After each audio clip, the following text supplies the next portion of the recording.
Welcome to CSEB aspirants. ഇന്ന് നമ്മൾ discuss ചെയ്യുന്ന ഭാഗം Kerala cooperative societies act chapter 3 members of cooperative societies and their rights and liabilities.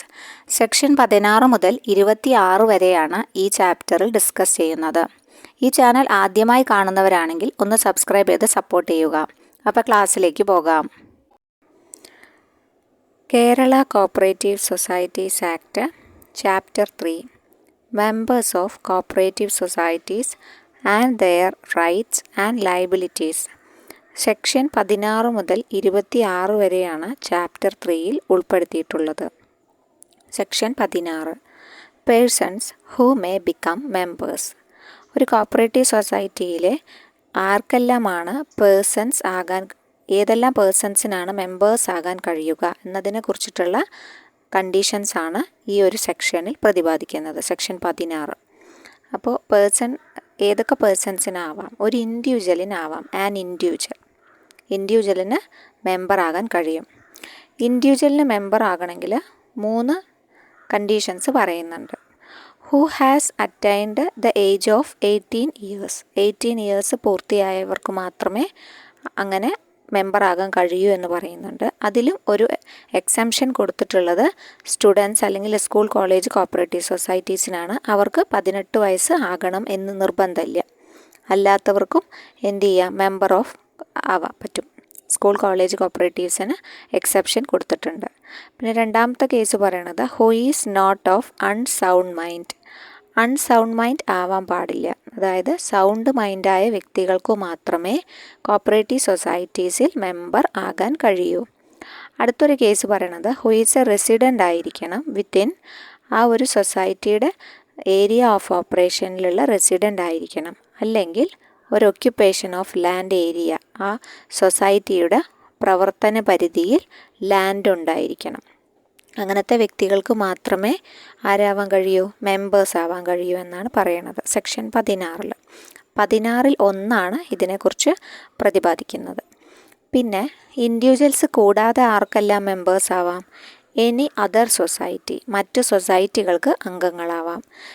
അത് പറയുന്നത് ബിയിലാണ്. പിന്നെ BA പറയണത് ലോക്കൽ സെൽഫ് ഗവൺമെൻറ്, തദ്ദേശ സ്വയംഭരണ സ്ഥാപനങ്ങൾക്ക് ആവാം. C പറയണത് ഗവൺമെൻറ്റിന് ആവാം. D പറയണത് any body as approved by the government. Government approve ചെയ്ത ഏതെങ്കിലും ബോഡിക്ക്, അതായത് കോർപ്പറേറ്റ് ബോഡി ആവാം, അവർക്ക് ജനറൽ ഓർ സ്പെഷ്യൽ ഓർഡർ പ്രകാരം ഗവൺമെൻറ് അപ്രൂവ് ചെയ്ത ഏത് കോർപ്പറേഷൻ പോലത്തെ സ്ഥാപനങ്ങൾക്കോ ബോഡികൾക്കോ ഒക്കെ എന്താവാം? മെമ്പേഴ്സ് ആവാൻ കഴിയും. അപ്പോൾ ഇത്രയാണ് മെമ്പേഴ്സ് പറയണത്. ഇൻഡിവിജ്വൽ ആവാം, ഇൻഡിവിജ്വൽസിൻ്റെ കണ്ടീഷൻസ് നമ്മൾ പറഞ്ഞു. പിന്നെ എനി അതർ സൊസൈറ്റിക്ക് ആവാം, ലോക്കൽ സെൽഫ് ഗവൺമെൻറ്റിനാവാം, പിന്നെ any body as approved by the government. അപ്പോൾ ഇത്രയാണ് ഒരു മെമ്പേഴ്സ് ആകുന്നതിനുള്ള, ആർക്കൊക്കെ ആകാം എന്നതിനുള്ള ചോദ്യം. പിന്നെ അത് കഴിഞ്ഞ് വേറെയും കുറച്ച് ക്രൈറ്റീരിയാസ് പറയുന്നുണ്ട്. അതായത് society formed for the promotion of the economic interest. ഏതെങ്കിലും ഒരു പ്രത്യേക താല്പര്യത്തിന് വേണ്ടി, അങ്ങനത്തെ അവർക്ക് വേണ്ടിയിട്ട് വർക്ക് ചെയ്യുന്ന സൊസൈറ്റി ആണെങ്കിൽ ആ പേഴ്സൺസിനാണ് എവിടെ കൊടുക്കുക? മുൻഗണന കൊടുക്കുക, അല്ലേ? ഇപ്പോൾ ഹാൻഡിക്യാപ്ഡ് സൊസൈറ്റീസ്, അപ്പോൾ അവിടെ അവർക്കാണ് മുൻഗണന കൊടുക്കുന്നത്. അവിടെ അവരെയാണ് എന്താക്കുക? മെമ്പറാക്കി മാറ്റുക, അല്ലേ? അപ്പോൾ അതിന് അവരുടെ റൂൾസ് ആൻഡ് റെഗുലേഷൻസ് ഉണ്ടാവും. അത് പാലിക്കുന്നവർക്ക് മാത്രമേ മെമ്പേഴ്സ് ആകാൻ കഴിയൂ.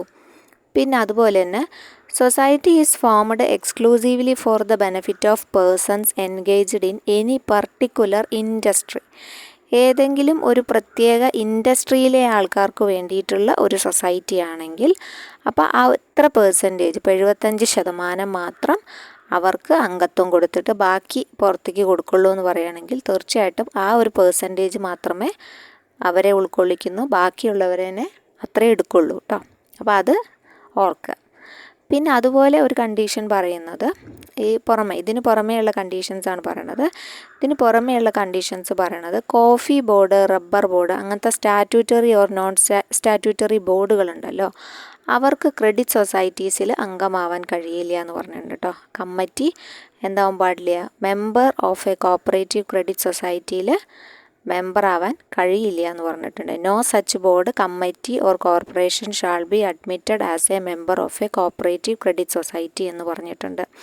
അതായത് അവർക്ക് അവരുടേതായ ബോർഡുകൾ അതിന് പറ്റുള്ളൂ. റബ്ബർ ബോർഡ്, അതുപോലെ കോഫി ബോർഡ്, അങ്ങനത്തെ ബോർഡുകൾക്കൊക്കെ എന്തിൽ ആകാൻ പറ്റില്ല, ക്രെഡിറ്റ് സൊസൈറ്റിയിൽ ആകാൻ പറ്റില്ല. എന്നാൽ എല്ലാ സൊസൈറ്റികളിലും അംഗമാകാൻ കഴിയുന്ന ഒരു സ്ഥാപനം ഏതാണെന്ന് ചോദിച്ചു കഴിഞ്ഞാൽ അത് ഹോസ്പിറ്റൽ കോപ്പറേറ്റീവ് സൊസൈറ്റീസ് ആണ് കേട്ടോ. അതൊരു പ്രീവിയസ് ഇയർ ക്വസ്റ്റ്യൻ ആയിട്ട് ചോദിച്ചിട്ടുണ്ട്. എല്ലാ തരത്തിലുള്ള ക്രെഡിറ്റും നോൺ ക്രെഡിറ്റുമായ എല്ലാ സംഘങ്ങളിലും അംഗത്വം എടുക്കാവുന്ന ഒരു ബോർഡ് അല്ലെങ്കിൽ ഒരു പുറമേയുള്ളൊരു ബോഡി, ഒരു കോർപ്പറേറ്റ് ബോഡി, അവരാരാന്ന് വെച്ച് കഴിഞ്ഞാൽ ഹോസ്പിറ്റൽ കോപ്പറേറ്റീവ് സൊസൈറ്റീസ് ആണ്. അപ്പോൾ ഈ പോയിന്റുകൾ ഒന്ന് ഓർത്തിരിക്കണം. ഹോസ്പിറ്റൽ കോപ്പറേറ്റീവ് സൊസൈറ്റീസിന് എന്ത് ചെയ്യാം, ഏത് സൊസൈറ്റിയിൽ വേണമെങ്കിലും അംഗത്വം എടുക്കാൻ കഴിയും. അഡ്മിറ്റഡ് ആസ് മെമ്പേഴ്സ് എന്നാണ് പറയണം കേട്ടോ. അപ്പോൾ അത് ഒന്ന് ഓർത്തിരിക്കണം. അപ്പോൾ ഹോസ്പിറ്റൽ കോപ്പറേറ്റീവ് സൊസൈറ്റി എന്ന് പറഞ്ഞു കഴിഞ്ഞാൽ society main object which is to run a hospital അല്ലെങ്കിൽ ഓർ ടു കണ്ടക്ട് മെഡിക്കൽ അല്ലെങ്കിൽ പാരാമെഡിക്കൽ കോഴ്സസൊക്കെ റൺ ചെയ്യുന്ന മെഡിക്കൽ ഷോപ്പുകളൊക്കെ ആവാം. അതൊക്കെ ഈ ഹോസ്പിറ്റൽ സൊസൈറ്റിയുടെ അണ്ടറിലാണ് വരുന്നത് എന്ന് ഓർത്തിരിക്കുക. പിന്നെ അതുപോലെ തന്നെ ആപ്കോസിൻ്റെ കാര്യം പറയുന്നുണ്ട്. ആനന്ദ് പാറ്റേൺ മിൽക്ക് കോപ്പറേറ്റീവ് സൊസൈറ്റീസിൻ്റെ കാര്യം ഇവിടെ ചെറുതായിട്ട് പ്രസ്താവിക്കുന്നുണ്ട്. ഈ ആനന്ദ് പാറ്റേൺ കോപ്പറേറ്റീവ് സൊസൈറ്റീസിൽ ഡയറി ഫാർമേഴ്സ് ആണല്ലോ, ഒന്നിലധികമോ കന്നുകാലികൾ വേണം എന്നാണ് പറയുന്നത്. Who own 1 or more milch cows എന്ന് വെച്ചാൽ പാൽ തരുന്ന പശുക്കൾ വേണം, അല്ലെങ്കിൽ ബഫല്ലോസ് വേണം. റിസൈഡ് ചെയ്യുന്നത് എവിടെയായിരിക്കണം, within the area of operation of the സൊസൈറ്റിയിൽ റിസൈഡ് ചെയ്യുന്ന താമസക്കാരായിരിക്കണം. പിന്നെ running dairy farms in own or leased land within the area of operation of the society, അല്ലെങ്കിൽ ഡയറി ഫാം നടത്തുകയോ സ്ഥലം പാട്ടത്തിനെടുത്തിട്ട് അങ്ങനെ നടത്തുന്ന ആൾക്കാരാവണം. പിന്നെ അതുകൂടാതെ ഇങ്ങനെ ഒരു സംഭവമുണ്ട്, അതായത് മിൽക്ക് കൊടുക്കണം. നോട്ട് ലെസ് ദാൻ 500 ലിറ്റേഴ്സ്, 500 ലിറ്ററിൽ കുറയാത്ത പാല് ഒരു 180 ഡേയ്സ് 180 ഡേയ്സിൽ ഒരു വർഷത്തിൽ കേട്ടോ, ഇന്ന ഇയറാണ് സൊസൈറ്റിക്ക്, അതായത് പാലളക്കുന്ന സൊസൈറ്റിക്ക് ഈ ഒരു പീരീഡിൽ കുറയാത്ത പാല് അളക്കുന്ന ആളെ മാത്രമേ എന്താവുള്ളൂ, മെമ്പറായിട്ട് തുടരാൻ അനുവദിക്കുള്ളൂ എന്നാണ് പറയുന്നത്. Shawl be admitted as members. അവർക്ക് മാത്രമാണ് ഈ ഒരു Anand pattern milk cooperative societies ഈ ഒരു അംഗത്വം കൊടുക്കുന്നത് എന്ന് പറയുന്നുണ്ട്. അപ്പം എന്തൊക്കെ ക്രൈറ്റീരിയ വേണം, ഡയറി ഫാർമറായ മാത്രം പോരാ, അദ്ദേഹത്തിന് ഒന്നിലധികമോ പാല് കറക്കണ പശു വേണം, പാല് കറക്കുന്ന കറവപ്പശു വേണം. പിന്നെ അത് ഏരിയ ഓഫ് ഓപ്പറേഷനിൽ താമസിക്കുന്ന ആളായിരിക്കണം, അല്ലെങ്കിൽ അവിടെ ഡയറി ഫാമോ ലൈസിന് ലാൻഡ് എടുത്തിട്ട് പണിയുന്ന ആളോ അങ്ങനെ ആരെങ്കിലും ആയിരിക്കണം. പിന്നെ അല്ലെങ്കിൽ അത് ഓറാണ്. പിന്നെ ഇത് നിർബന്ധമാണ്, അതായത് മിൽക്ക് കൗസും പിന്നെ അതുപോലെ തന്നെ താമസവും.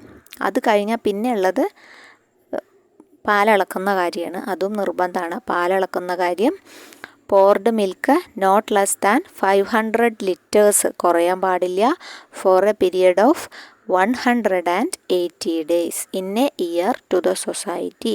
അങ്ങനെയുള്ളവരെ മാത്രമേ shall be admitted as members എന്ന് പറഞ്ഞിട്ടുണ്ട്. അപ്പം അങ്ങനെ ചോദ്യം ചോദിക്കുകയാണെങ്കിൽ നിങ്ങൾ അത് തന്നെ വ്യക്തമായി പഠിച്ച് എഴുതണം. അപ്പോൾ അതൊരു പ്രധാനപ്പെട്ട ക്രൈറ്റീരിയയാണ് മെമ്പർ ആവാനുള്ള. ഏതിൽ, ആനന്ദ് പാറ്റേൺ മിൽക്ക് കോപ്പറേറ്റീവ് സൊസൈറ്റീസിൽ മെമ്പർ ആവാനുള്ള ഒരു ക്രൈറ്റീരിയയാണ് ആ പറഞ്ഞത്. അപ്പോൾ അത് മനസ്സിലായിട്ടുണ്ടാവുമെന്ന് വിചാരിക്കണം. ഇത്രയൊക്കെ പറയുന്നത് 16-ൽ 1 ഭാഗമായിട്ടാണ് പറയണത്. 16-ൽ 1 ഇത്രയും പറയുന്നത് കേട്ടോ. അപ്പോൾ അത് ഓർത്തിരിക്കുക. 16-ൽ 1 പറഞ്ഞ കാര്യങ്ങളൊക്കെ മനസ്സിലായിട്ടുണ്ടാവുമെന്ന് വിചാരിക്കുന്നു. ഓക്കെ, അപ്പോൾ ഇത്രയും കാര്യങ്ങൾ 16-ൽ 1 പറഞ്ഞു. പിന്നെ ഈ 16-ൽ സെക്ഷൻ 16-മായി ബന്ധപ്പെട്ട് ഒരു അമെൻമെൻറ്റ് വന്നിട്ടുണ്ട്. 16-ൽ ഒരു അമെൻമെൻറ്റ് വന്നിട്ടുണ്ട്. അതെന്താണെന്നും കൂടി നോക്കാം. In the case of youth cooperative societies who has not attained the age of 45 years, അതായത് യൂത്ത് കോപ്പറേറ്റീവ്സിൻ്റെ മാക്സിമം ഏജ് ലിമിറ്റ് എത്രയാണ് പറഞ്ഞിരിക്കുന്നത്? 45 വയസ്സാണ് പറഞ്ഞിട്ടോ. അപ്പോൾ 45 ഇയേഴ്സ് ആയവർക്കാണ് യൂത്ത് കോപ്പറേറ്റീവ് സൊസൈറ്റീസിൽ പറയുന്നത്. അവർക്ക് ഇനിയിപ്പോൾ അവർ 45 വയസ്സ് കഴിഞ്ഞു എന്ന് വിചാരിക്കുക. അപ്പോൾ അവരെ എന്തായി പരിഗണിക്കും? Membership of such members shall cease to exist and they shall become associate മെമ്പേഴ്സായിട്ട് പരിഗണിക്കും എന്നാണ് പറയുന്നത്. പിന്നെ അവർ അസോസിയേറ്റ് മെമ്പേഴ്സായിട്ട് ആ സൊസൈറ്റിയിൽ തുടരും. 45 വയസ്സ് കഴിഞ്ഞു കഴിഞ്ഞാൽ അവരെന്താവും? അസോസിയേറ്റ് മെമ്പേഴ്സാവും. ഓക്കെ. അപ്പോൾ സെക്ഷൻ 16 പുതിയ വന്ന അമെൻമെൻ്റാണ് എന്ത്? യൂത്ത് കോപ്പറേറ്റീവ് സൊസൈറ്റീസ് എന്നുള്ളത്. അതുമായി ബന്ധപ്പെട്ട കാര്യങ്ങൾ ഡെഫിനിഷനിലും പറയുന്നുണ്ട്. അത് ഡെഫിനിഷൻ എന്ന് പറഞ്ഞൊരു ക്ലാസ് നമ്മൾ ചെയ്തിരുന്നു. അപ്പോൾ അതൊന്ന് കാണാത്ത കൂട്ടുകാർ ആരെങ്കിലും ഉണ്ടെങ്കിൽ ഒന്ന് പോയി കണ്ടു നോക്കുക, നിങ്ങൾക്ക് ഉപകാരപ്പെടും. അപ്പോൾ യൂത്ത് കോപ്പറേറ്റീവ് സൊസൈറ്റീസ് പറയുന്നത് 45 വയസ്സ് ഓർക്കണം, മാക്സിമം ഏജ് ലിമിറ്റായിട്ട് പറയണത് അതാണ്. പിന്നെ അവർ 45 വയസ്സ് കഴിഞ്ഞു കഴിഞ്ഞാൽ അവർക്ക് മെമ്പർഷിപ്പ് പോകുമൊന്നുമില്ല, അവർ അസോസിയേറ്റ് മെമ്പേഴ്സായി തുടരും എന്നാണ് പറയണത്. അപ്പോൾ അതും മെമ്പർഷിപ്പുമായി ബന്ധപ്പെട്ട് പുതുതായി വന്ന ഒരു പോയിൻ്റാണ്, ഓർത്തിരിക്കാം. അപ്പോൾ 16 ഇത്രയും കാര്യങ്ങളാണ് പറയണത്. 16 1 ഇത്രയും കാര്യങ്ങളാണ് പറയുന്നത്. ഇനി 16 2 കടന്നു കഴിഞ്ഞാൽ ഒരു ഷെഡ്യൂൾഡ്, ഇപ്പം SC STക്കൊക്കെ വേണ്ടിയിട്ടുള്ള സംഘടന അല്ലെങ്കിൽ സൊസൈറ്റി, അവരുടെ മെമ്പർഷിപ്പിന് അവരുടെ ഒരു ജാതി പ്രധാനമാണ്. മറ്റെല്ലാ സൊസൈറ്റികളിലും ജാതിയൊന്നും പാടില്ല എന്നാണ് പറയുന്നത്. Membership in any society other than SC ST cooperatives, SC ST കോപ്പറേറ്റീവ്സിന് എന്ത് പാടില്ല? Does not belong to any particular റിലീജിയനോ റേസോ കമ്മ്യൂണിറ്റിയോ ഒന്നും പറയാൻ പാടില്ല. എല്ലാവർക്കും എന്താണ്? മെമ്പർഷിപ്പ് ഓപ്പൺ ആണ്. അവരുടെ ക്രൈറ്റീരിയ മാത്രം ഫോളോ ചെയ്താൽ മതി. ജാതി ഒരിക്കലും പാടില്ല. SC STക്ക് മാത്രമാണ് അങ്ങനെ പറയുന്നത്. ഓക്കെ. പിന്നെ അത് കഴിഞ്ഞ് കഴിഞ്ഞാൽ പിന്നെ 16 2 പറയണത് ആരാണ്? കമ്മിറ്റിക്കാണ് കോമ്പീറ്റൻറ്റ് ടു ഗീവ് മെമ്പർഷിപ്പ്. കമ്മിറ്റിയാണ്, ബോർഡ് ഓഫ് കമ്മിറ്റിയാണ്. ഈ കമ്മിറ്റിയാണ് എന്ത് തീരുമാനിക്കുക? ഇത് കൊടുക്കണോ, മെമ്പർഷിപ്പ് കൊടുക്കണോ വേണ്ടയോ തീരുമാനിക്കുന്നത് ആരാണ്? അത് കമ്മിറ്റിയിൽ അധിഷ്ഠിതമാണ് എന്നാണ് പറയണത്. അതിൻ്റെ മാക്സിമം സമയപരിധി, ഈ ഒരു അപ്ലിക്കേഷൻ ഡിസ്പോസ് ചെയ്യാനുള്ള മാക്സിമം സമയപരിധി പറയുന്നത് 2 മാസമാണ് കേട്ടോ.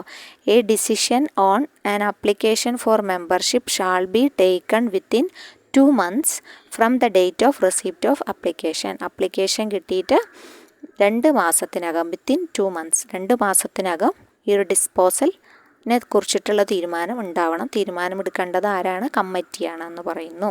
അത് പറയുന്നത് സെക്ഷൻ 2 16 സബ്സെക്ഷൻ 2.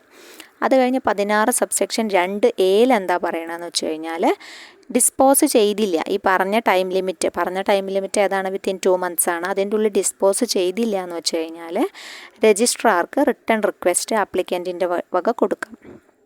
ആർക്കാണ് കൊടുക്കുക? രജിസ്ട്രാർക്കാണ് കൊടുക്കുക കേട്ടോ. അപ്പോൾ രജിസ്ട്രാർക്ക് കൊടുക്കുന്നു. 2B പറയുന്നുണ്ട്, രജിസ്ട്രാർ അത് 1 മാസം 1 മന്ത് ഈ ഡേറ്റ് ഓഫ് റെസിപ്റ്റ് കിട്ടിയിട്ട് റിട്ടേൺ റിക്വസ്റ്റ് നമ്മൾ എഴുതി കൊടുത്തുല്ലോ, എനിക്ക് തന്നില്ല എന്ന് പറഞ്ഞിട്ട്. അപ്പോൾ ഈ റിട്ടേൺ റിക്വസ്റ്റ് കിട്ടിയിട്ട് വിത്തിൻ 1 മന്തിനകം അദ്ദേഹം എന്ത് ചെയ്യണം? ഇതിനൊരു തീരുമാനം ഉണ്ടാക്കണം, ഡിറ്റർമിൻ ചെയ്യണം, വേണോ കൊടുക്കണോ വേണ്ടയോ എന്ന്. അദ്ദേഹം പിന്നെ ആരോടും ചോദിക്കേണ്ട കാര്യമൊന്നുമില്ല, സൊസൈറ്റിയോടും ചോദിക്കേണ്ട കാര്യമില്ല. അതിൽ തീരുമാനമെടുക്കാനുള്ള പൂർണ്ണ ഉത്തരവാദിത്തം ആർക്കാണ്? രജിസ്ട്രാർക്കാണ്. അപ്പോൾ രജിസ്ട്രാർക്ക് മെമ്പർഷിപ്പ് കൊടുക്കണം തോന്നിയാൽ കൊടുക്കാം. അല്ല, നിങ്ങൾക്ക് ഇങ്ങനൊരു പ്രശ്നമുള്ളത് കൊണ്ടാണ് മെമ്പർഷിപ്പ് തരാഞ്ഞത് എന്ന് രജിസ്ട്രാർക്ക് സ്വയം ബോധ്യപ്പെടുകയാണെങ്കിൽ അദ്ദേഹത്തിന് അത് അറിയിക്കുകയും ചെയ്യാം. ഓക്കെ. അപ്പോൾ അതവിടെ പൂർണ്ണ തീരുമാനമെടുക്കാനുള്ള അധികാരം ആരിൽ നിക്ഷിപ്തമാണ്? രജിസ്ട്രാറിൽ നിക്ഷിപ്തമാണ്. അപ്പോൾ അത് 1 month. അപ്പോൾ ആദ്യത്തെ നമ്മൾ 2 month പറഞ്ഞു. പിന്നെ ഇവിടെ രജിസ്ട്രാറുടെ കേസിൽ സമയപരിധി എന്ന് പറയണത് 1 month ആണ് കേട്ടോ. ഇനി രജിസ്ട്രാറും ഒന്നും ചെയ്യണില്ല എന്ന് വിചാരിക്കാം. രജിസ്ട്രാറും എന്ത് ചെയ്തു? റിക്വസ്റ്റൊക്കെ കൊടുത്തു. പക്ഷേ രജിസ്ട്രാർ എന്ത് ചെയ്യുന്നില്ല? ഒന്നും ചെയ്യണില്ല. അപ്പോൾ വീണ്ടും നമുക്ക് റെപ്രസെൻറ്റേഷൻ അല്ലെങ്കിൽ അപ്പീൽ ഫയൽ ചെയ്യാമല്ലോ. അപ്പോൾ അങ്ങനെ അപ്പീൽ ഫയൽ ചെയ്യാം. അപ്പീൽ ഫയൽ ചെയ്യുന്നത് ആർക്കാണ്? അപ്പോൾ നേരിട്ട് നമ്മൾ തിരുവനന്തപുരത്തുള്ള രജിസ്ട്രാർക്കല്ല കൊണ്ടു കൊടുക്കുക അല്ലേ. നമ്മളിപ്പോൾ ഒരു പ്രൈമറി സൊസൈറ്റിയിലെ ആളാണെങ്കിൽ നമ്മൾ നേരെയുള്ള ആൾക്കാർ ആരാണോ അതാണ്. ഇപ്പോൾ താലൂക്കിലാണെങ്കിൽ ആർക്കാ കൊടുക്കുക? താലൂക്കിലാണെങ്കിൽ JR ലെവലിൽ പോവും അല്ലേ, അത് കഴിഞ്ഞ് പിന്നെ അവസാനമാണ് വലിയ വലിയ സൊസൈറ്റികൾ, അങ്ങനത്തെ സൊസൈറ്റികളൊക്കെ ആണെങ്കിലാണ് നേരിട്ട് തിരുവനന്തപുരത്തുള്ള രജിസ്ട്രാർക്ക് കൊടുക്കുന്നത്. അപ്പോൾ അവരുടെ അതാത് മേലെയുള്ള സുപ്പീരിയറെയാണ് രജിസ്ട്രാറായി കാണുന്നത്. ഡെലിഗേഷൻ ഓഫ് അതോറിറ്റി പ്രകാരം അവർക്ക് അധികാരങ്ങൾ കിട്ടിയിട്ടുണ്ട്. അപ്പോൾ അതിനനുസരിച്ചിട്ടാണ് ഓരോരുത്തരും കംപ്ലൈൻറ്റ് ചെയ്യേണ്ടത് എന്ന് പ്രത്യേകം ഓർത്തിരിക്കുക. ഇനിയിപ്പം ഏറ്റവും മേലെയുള്ള രജിസ്ട്രാറാണ് അങ്ങനെ പ്രതികരിക്കാതിരിക്കുന്നതെങ്കിൽ ഗവൺമെൻറ്റിന് അപ്പീൽ കൊടുക്കാം എന്നും ഈ 2 ബിയിൽ പറയുന്നുണ്ട്. അപ്പോൾ അങ്ങനെ കൊടുത്തു. അത് വിത്തിൻ 30 ഡേയ്സ് ഗവൺമെൻറ്റിന് കൊടുക്കുകയാണെങ്കിൽ ഗവൺമെൻറ് വിത്തിൻ 30 ഡേയ്സ് എന്ത് ചെയ്യണം? ഡേറ്റ് ഓഫ് റെസിപ്റ്റ് റെപ്രസെൻറ്റേഷൻ കിട്ടി 30 ദിവസത്തിനകം തീരുമാനം അറിയിക്കണം, തീരുമാനം എടുക്കണം. തീരുമാനം എടുത്താൽ മാത്രം പോരാ, ഈ ഒരു ഡിസിഷൻ ഇനിയിപ്പോൾ റിഫ്യൂസ് ചെയ്തു എന്ന് തന്നെ വിചാരിക്കാം. അപ്പോൾ ഈ ഒരു പേഴ്സൺ അഡ്മിഷനിൽ നിന്നും റിഫ്യൂസ് ചെയ്ത് കഴിഞ്ഞാൽ ആ റിഫ്യൂസൺ കമ്മ്യൂണിക്കേറ്റ് ചെയ്യണം. ആരുമായിട്ട് കമ്മ്യൂണിക്കേറ്റ് ചെയ്യണം? അദ്ദേഹത്തായിട്ട് കമ്മ്യൂണിക്കേറ്റ് ചെയ്യണം. ആ കമ്മ്യൂണിക്കേറ്റ് ചെയ്യാനുള്ള ഒരു റീസൺ സഹിതം കമ്മ്യൂണിക്കേറ്റ് ചെയ്യാനുള്ള ദിവസം പറയുന്നത് 15 ദിവസമാണ് പറയണത്. 15 ഡേയ്സാണ് പറയണത്. അപ്പോൾ കുറച്ചധികം ഡേറ്റ്സ് വന്ന് കൺഫ്യൂസ് ആയോ എന്നറിയില്ല. അപ്പോൾ ഒന്നും കൂടി ജസ്റ്റ് ഒന്ന് നോക്കാം നമുക്ക്. ഡേറ്റുകൾ മാത്രം കേട്ടോ, മാസങ്ങൾ മാത്രം. അപ്പോൾ ശരിക്കും അപ്ലിക്കേഷൻ കൊടുത്തിട്ട് വിത്തിൻ 2 മന്ത്സ് എന്ത് ചെയ്യണം? അപ്ലിക്കേഷൻ തീരുമാനമാക്കണം. ഈ തീരുമാനമാക്കിയില്ല, ഡിസ്പോസ് ചെയ്തില്ല ഈ ഒരു സമയപരിധിക്കുള്ളിൽ എന്ന് വെച്ച് കഴിഞ്ഞാൽ നമുക്ക് എന്ത് ചെയ്യാം? ഒരു റിട്ടേൺ റിക്വസ്റ്റ് ആപ്ലിക്കൻറ്റിന് രജിസ്ട്രാർക്ക് കൊടുക്കാം. അപ്പോൾ രജിസ്ട്രാർ വിത്തിൻ 1 മന്ത് എന്ത് ചെയ്യണം? ഇതിന്മേലൊരു തീരുമാനം ഉണ്ടാക്കണം. അങ്ങനെ തീരുമാനം ഉണ്ടാക്കിയില്ല, 2A പ്രകാരം അങ്ങനെ പറയുന്നുണ്ട്. അപ്പോൾ 2 ഉണ്ടാക്കിയില്ല എന്ന് വെച്ച് കഴിഞ്ഞാൽ പിന്നെ വീണ്ടും നമുക്ക് റെപ്രസെൻറ്റേഷൻ ഫയൽ ചെയ്യാം. അങ്ങനെ റെപ്രസെൻറ്റേഷൻ ഫയൽ ചെയ്ത് കഴിഞ്ഞാൽ വിത്തിൻ 30 ഡേയ്സ് ഗവൺമെൻറ് ആണെങ്കിൽ ഗവൺമെൻറ്, രജിസ്ട്രാർ ആണെങ്കിൽ രജിസ്ട്രാർ അതിന്മേൽ തീരുമാനം ഉണ്ടാക്കണം. ഇനി ഒരു അപ്ലിക്കേഷൻ റിഫ്യൂസ് ചെയ്തു എന്ന് വിചാരിക്കുക. അപ്പോൾ അഡ്മിഷൻ്റെ അപ്ലിക്കേഷൻ അപ്പോൾ റിഫ്യൂസ് ചെയ്ത് കഴിഞ്ഞാൽ അതിൻ്റെ കാര്യകാരണ സഹിതം അദ്ദേഹത്തിന് ആപ്ലിക്കൻറ്റിനെ അറിയിക്കണം. അതിൻ്റെ ദിവസമാണ് പറയുന്നത് 15 ദിവസം എന്ന് പറയുന്നത്. അപ്പോൾ ഇത്രയും കാര്യങ്ങളാണ് ഈ ഒരു 16മായി ബന്ധപ്പെട്ടിട്ട് നമുക്ക് പറയാനുള്ളത്. പ്രധാനപ്പെട്ട ഭാഗമാണ്, ഓർത്ത് വെച്ച് പഠിക്കുക തന്നെ വേണം. ധാരാളം ചോദ്യങ്ങൾ കാണുന്ന ഒരു മേഖല തന്നെയാണ് ചാപ്റ്റർ 3 എന്ന് പറയുന്നത്.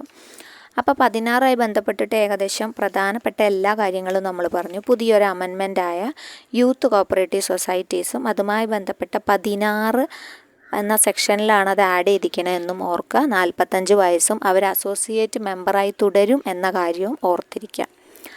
പിന്നെ നമ്മൾ അടുത്ത ഒരു സെക്ഷനിലേക്ക് കടക്കുകയാണ്. അടുത്ത സെക്ഷൻ എന്ന് പറഞ്ഞാൽ 16A ഉണ്ടായിരുന്നു, പക്ഷെ അത് ഒമിറ്റ് ചെയ്ത് പോയി കേട്ടോ. 16A ഒമിറ്റഡ് ആണ്. പിന്നെ പറയുന്നത് 16B ആണ്. 16Bയിൽ പറയണത് eligibility conditions to continue to be an active member of an Anand pattern milk cooperative society. അത് നമ്മൾ നേരത്തെ പറഞ്ഞതാണ്. കാരണം നമ്മൾ പറഞ്ഞുവല്ലോ 500 ലിറ്റേഴ്സ് സംഭവം, ബഫലോയുടെ കാര്യം അത് തന്നെയാണ് ഇവിടെ പറയണത് കേട്ടോ. എലിജിബിൾ മെമ്പർ ആവാനുള്ള ഇത് നമ്മൾ അപ്പുറത്ത് പറഞ്ഞിട്ടുണ്ട്, അത് തന്നെയാണ് പറയുന്നത്. പിന്നെ സെക്ഷൻ 17 നോക്കുകയാണെങ്കിൽ എക്സ്പെൽഷൻ ഓഫ് മെമ്പേഴ്സാണ്. എന്താണ് എക്സ്പെൽഷൻ ഓഫ് എ മെമ്പർ? അപ്പോൾ എക്സ്പെൽഷൻ ഓഫ് എ മെമ്പർ പ്രധാനപ്പെട്ടതാണ്. Section 17 expulsion. സെക്ഷൻ 17 എന്താ പറയണമെന്ന് വെച്ചാൽ ഏതെങ്കിലും ഒരു വ്യക്തി മെമ്പർ 17 1 പറയുന്ന കാര്യമാണ്. ഒരു member, any member of a society who has acted adversely to the interest of the society, സൊസൈറ്റിയുടെ താല്പര്യങ്ങൾക്ക് അഡ്വേഴ്സായിട്ട് പ്രവർത്തിക്കുക, അല്ലെങ്കിൽ അദ്ദേഹം failed to comply with the provisions of the bylaw, അങ്ങനെ ആകുമ്പോഴാണ് എക്സ്പെല്ല് ചെയ്യുക. ഒരു റെസല്യൂഷൻ, ജനറൽ ബോഡിയിൽ റെസല്യൂഷൻ പാസ്സാക്കിയതിന് ശേഷമാണ് എക്സ്പെൽഷൻ നടത്തുക. ഏത് ജനറൽ ബോഡിയാണ് കൂടേണ്ടതെന്ന് വെച്ചാൽ സ്പെഷ്യൽ ജനറൽ ബോഡി കൂടണം കേട്ടോ. അതിന് വേണ്ടിയിട്ട് കൂടുന്നത് സ്പെഷ്യൽ ജനറൽ ബോഡി മീറ്റിംഗ് ആണ്, കൺവീൻഡ് ഫോർ ദിസ് പർപ്പസ്. എക്സ്പെൽഷന് വേണ്ടിയിട്ടുള്ള മീറ്റിംഗ് ഏതാണ്? സ്പെഷ്യൽ ജനറൽ ബോഡിയിൽ മാത്രമാണ് എക്സ്പെൽഷൻ നടത്താൻ പാടുള്ളൂ. 2/3 majority of votes presented on the general body വേണം. Present and voting at the meeting വേണം. 2/3 total number of members present and voting at the meeting വേണം. പിന്നെ അദ്ദേഹത്തിന് no member shall be expelled under subsection 1 without being given an opportunity of making his representation. തീർച്ചയായിട്ടും അദ്ദേഹത്തിന് representation representation file ചെയ്യാനുള്ള ഒരു no member shall be expel ചെയ്യില്ല. കാരണം without being given, കൊടുക്കാതെ അദ്ദേഹത്തിന് ഓപ്പർച്യൂണിറ്റി കൊടുക്കണം. റെപ്രസെൻറ്റേഷന് വേണ്ടിയിട്ടുള്ള ഓപ്പർച്യൂണിറ്റി ഉണ്ട്.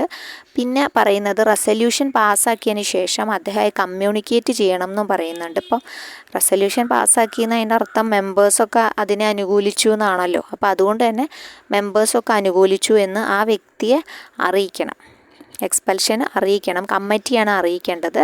കമ്മിറ്റി അറിയിക്കണം. എത്ര ദിവസത്തിനകം? Within 15 days passing of the resolution. Resolution പാസ്സാക്കിയിട്ട് 15 ദിവസത്തിനകം അങ്ങനെ ഒരു അറിയിക്കണം. അങ്ങനെ അറിയിച്ചു കഴിഞ്ഞാൽ പിന്നെ അദ്ദേഹത്തിൻ്റെ ഷെയർ എമൗണ്ട് ഫോർഫീറ്റ് ചെയ്യപ്പെടും കേട്ടോ, കണ്ടുകെട്ടും എന്നാണ് പറയണത്. പിന്നെ അതിലൊരു പ്രധാനപ്പെട്ട പ്രൊവിഷൻ പറയുന്നത് ഹീ ക്യാൻ റീ അഡ്മിറ്റ് ചെയ്യുക എപ്പോഴാണ്? 1 year കഴിഞ്ഞ് അദ്ദേഹത്തിൻ്റെ ജീവിതകാലം മുഴുവൻ മെമ്പറിൽ നിന്ന് മാറ്റി നിർത്താനൊന്നും പറ്റില്ല. എന്ത് ചെയ്യണം? 1 വർഷം മാത്രമാണ് അദ്ദേഹത്തിനെ മാറ്റി നിർത്താൻ കഴിയുന്നത്. റീ അഡ്മിഷൻ നടക്കുന്നത് എപ്പോഴാണ്? For a period of 1 year from the date of such expulsion കഴിഞ്ഞു കഴിഞ്ഞാൽ അദ്ദേഹത്തിന് എന്ത് ചെയ്യാം? തുടർന്ന് മെമ്പറാകാനുള്ള ഒരു വഴിയുണ്ട്. അപ്പോൾ അതും ഒന്ന് ഓർത്തിരിക്കുക. അപ്പോൾ എക്സ്പെൽഷൻ്റെ കാര്യങ്ങൾ പറയുന്നത് ഇത്രയാണ്.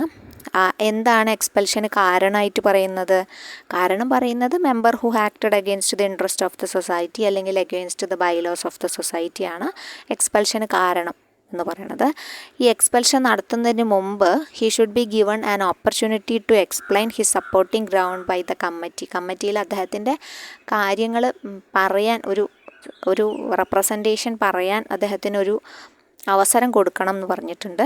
പിന്നെ a member can be expelled only in special general body only. എങ്ങനെ? For the purpose. എന്തിനു വേണ്ടി? 2/3 മെജോറിറ്റി ആണ് വേണ്ടത്. 2/3 മെജോറിറ്റി ഓഫ് വോട്ട്സ് പ്രസൻറ്റ് ചെയ്യണം ജനറൽ ബോഡിയിൽ. അതിനനുസരിച്ചിട്ടാണ് total number of members present and voting at the meeting. അത് നോക്കിയിട്ടാണ് എക്സ്പെൽഷൻ നടത്തേണ്ടത്. പിന്നെ റെസല്യൂഷൻ പാസ്സാക്കി within a period of 15 days അദ്ദേഹത്തിന് അറിയിക്കണം ഇങ്ങനെ റെസല്യൂഷൻ പാസ്സാക്കി എന്ന് പറഞ്ഞിട്ട്. പിന്നെ അദ്ദേഹത്തിൻ്റെ ഷെയർ ഫോർഫീച്ചർ ചെയ്യും, കണ്ടുകെട്ടും. പിന്നെ റീ അഡ്മിറ്റ് ചെയ്യാനുള്ള കാലാവധിയും കൂടി ഓർത്തിരിക്കണം. 1 year കഴിഞ്ഞിട്ടാണ് റീ അഡ്മിഷൻ സാധ്യമാവുള്ളൂ എന്നും കൂടി ഓർത്തിരിക്കുക. ഓക്കെ, അതാണ് എക്സ്പെൽഷനുമായി ബന്ധപ്പെട്ടിട്ടുള്ള കാര്യങ്ങൾ.